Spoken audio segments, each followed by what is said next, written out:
Hindi ko alam paano siya nakapasok dito sa loob. Isarado naman yung bahay. Saan ka dumaan? Diyos ko, pag nakita ka ni Mabi. Hoy, saan ka dumaan? Isarado naman yung mga bintana. Saan siya dumaan? Ala ka. Saan ka dumaan? Wala naman siyang madaanan kasi sarado. Sarado din naman dito.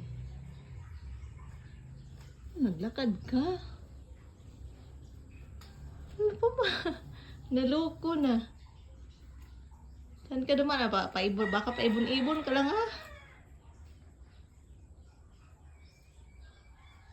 Hala ka eh. Manghihina ka.